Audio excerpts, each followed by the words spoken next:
Bowser? Where are you going? Where are you zooming to? This is Bowser. Here it goes. He's not mine, I'm just watching him for a friend, but he's a very good boy. Unlike my boy, my little kitty cat, who is not being a very good boy to him, keeps stalking him and is like, what the hell did you bring into my home? It's not just your home, cat. Anyways, it dawned on me one day, and I turned to boyfriend and I was like, what are some games that have impacted your life in some way?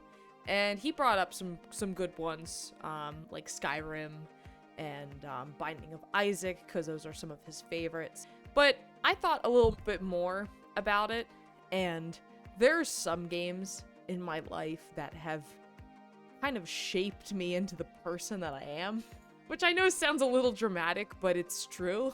Now, whether it's been like a short-term change or a long-term change, I think that any game that has impacted anyone deserves to be in a video like this. So let's start the first video game with the first video game I ever played, which I know a lot of you already know what it is, but Jak and Daxter: The Precursor Legacy. The only video games I had played were ones that were very general, basic, probably on PC, or I'd watched people play them, but I had never seen a video game where there's no loading screen. I'd never played a game where you have a double jump button. I've never played a game with all these enemies, and I remember being terrified of the dogs on the beach, and it just seemed like this world was huge and vast, and I could explore every bit of it. And it wasn't until I got older, I think when I was in middle school, where I was finally able to 100% the game. It took a long time, but I just remember, like, each time starting that game, I was like, I'm gonna get farther this time, and it was just such a great experience. I love this game. But to now get into games that have impacted me in different kinds of ways. Let's say the first game that made me cry. Now there have been some other games out there that have made me cry or have made me be very, very close to crying. There's some really great ones out there, like the original The Last of Us, always gets the waterworks flowing, and just in this past year, Ghost of Tsushima. I bawled at the end of that game. But the first game that really made me cry, like really cry, was the Telltale Walking Dead game, the first season. And I'm not the only one. This game, when it came out, I mean, y'all remember, this was huge when this game came out. Everyone was playing this game. Everyone wanted to watch people play it. Everyone wanted to commentate about it. And that ending, no matter what ending you choose in that game, is always so tear-jerking. And it was the first time that I played a video game that really made me feel that horrible feeling like I'm actually losing these characters in real life. So now, going from sadness, let's go to horror or scary. This is a more recent one, and I was always terrified of playing scary games just, by myself. So I'd watch other people play them. But the first time that I ever taken it upon myself to actually play a scary game was when I played Resident Evil 4 last year. And then since then, I've played other scary games, as you have seen. I still remember walking into that one room, and you see in the glass behind you this, like, charred corpse. It's like, what in the hell is that? You try going in the door, you can't get in it. Okay, think nothing of it. You go into the other door that's right beside it. You pick up one of the keys to get to the next area. You're like, yeah, awesome. And then all of a sudden, you hear this giant, like, door-breaking sound, and you're like, what the hell's going on? And then you see that charred corpse walking toward you. And then at first you're like, whoa, this thing's freaky. But whatever, I got tons of ammunition, it's fine. You start shooting it, start unloading your gun, you're like, oh wow, this thing's tanky. Pull out another, gun, maybe your shotgun this time, or your rifle, because you're like, yeah, okay, this thing, needs to get down. And then you just start unloading all of your ammunition, and then it hits you. I'm gonna die. I'm fucked. And this creepy thing keeps getting closer, and there's nothing you can do as you rapidly just keep depleting your ammunition. I've never felt that terrified playing a video game until I played that part of that game. And there were definitely some other parts of Resident Evil 4 that got me, like the night room, the hedge maze with the wolves, Of course, the Iron Maidens are creepy, but those regenerators, the first time that I could not. Yeah, and then I've played some other wonderful, scary games after that. Like, one of the most terrifying I've played is Layers of Fear, which is a wonderful game. Played some other Resident Evil games, playing Silent Hill right now. All of them are freaking me the frick out, but they're great. I've just really thanked that game for scaring the shit out of me. All right, well, now I have to talk about my favorite game, and not necessarily my favorite game currently, but a game that literally has changed my life. This game made me more invested in video games. It made me so interested in an entire new franchise to me, and that game is Twilight Princess. And I remember walking into Target, and I knew the character Link and Zelda and Ganondorf, but I never played one of the Legend of Zelda games. And I kept seeing this game for the Wii. It's called Twilight Princess, and I was like, why is this game still $50? This game came out in 2006. It's 2012. It's 6 years old, and it's still $50. What the hell? And then I eventually came back in a little bit later, and then it went down to 20, and I was like, okay. I remember starting the game off, and once it kicked off, I couldn't believe that I had gone my entire lifetime at that point without touching one of these games. And as soon as I finished Twilight Princess, I had to play more. I bought Skyward Sword. I downloaded Ocarina of Time on my Wii, the Wii Shop channel. Then I got Majora's Mask, and then I started getting some of the handheld games, and now, many years later, I own all the Zelda games. But I only, up to that point, knew about platforming games, because I grew up with Jak and Daxter, and that's what I knew. So when I started Twilight Princess, the first thing that I tried to figure out was where the jump button was. Where's the jump button? Why can't I jump? What's going on? And then once you ended up in that first dungeon, I just remember it was like a new way of thinking for me. I had never played a game with the amount of puzzle solving that the Zelda franchise has. I just had never played a game quite like it. This new puzzle solving mechanic became one of my favorites. What a great franchise. There's a reason why so many people love it. And again, this game literally changed my whole perception of video games and really shaped who I am today.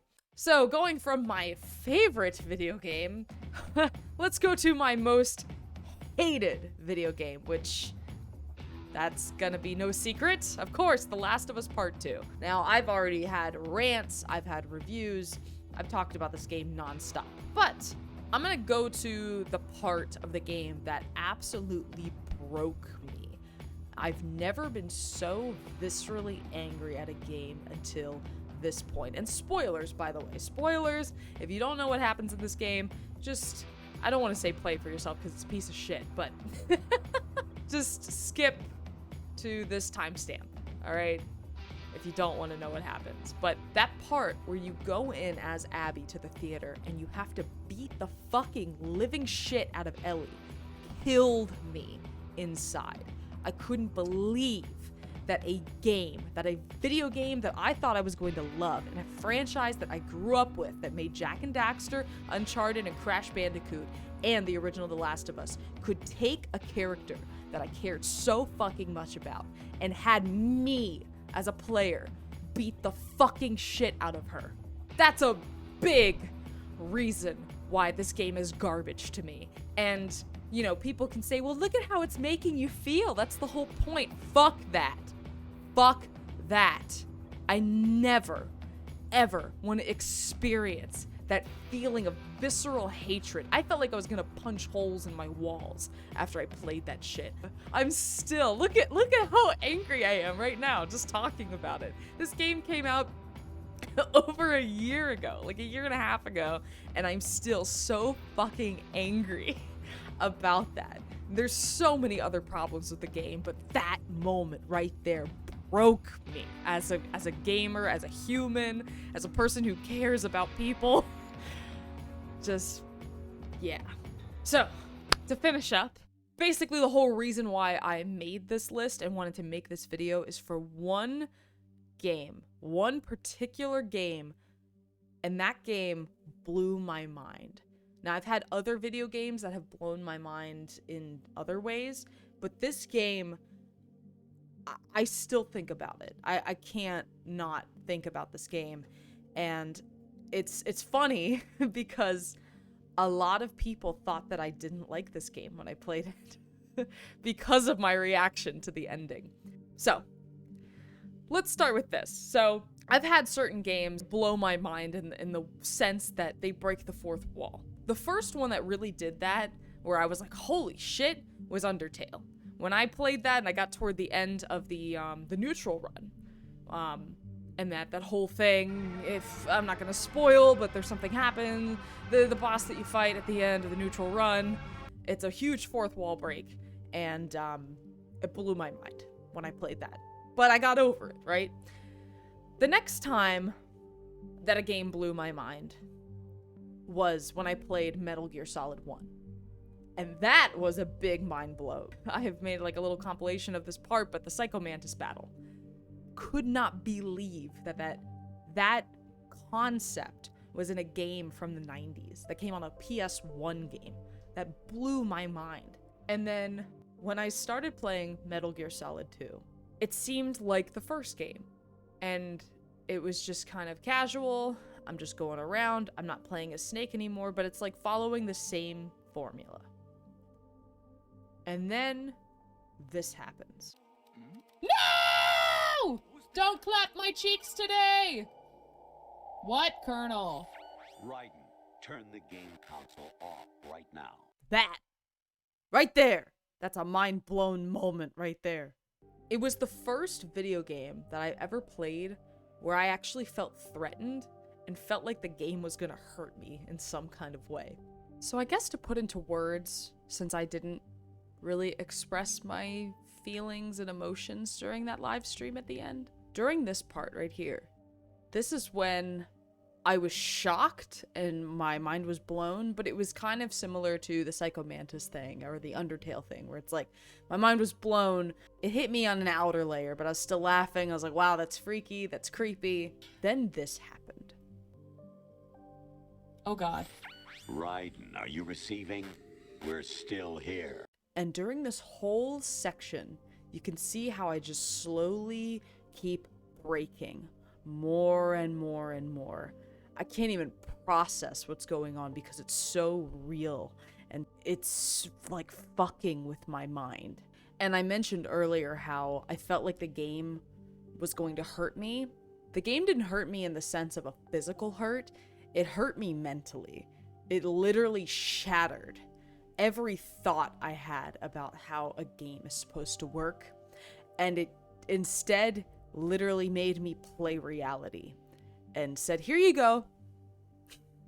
Did you like that? And that's why at the end of the game, I'm just...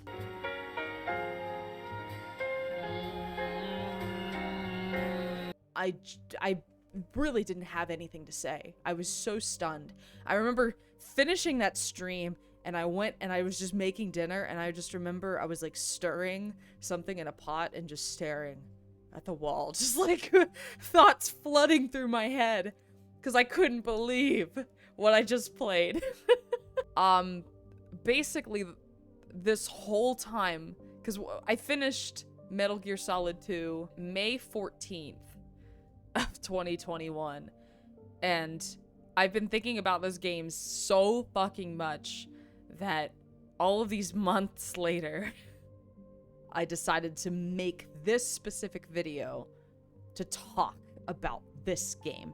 Now, these other games I love too, and I wanted to talk about in other ways, but I wanted to save this game for last to specifically talk about it. I still, Flens, cannot believe that this video game exists, that someone, just a person, took that from their mind and made it into this interactive thing that I am somehow a part of.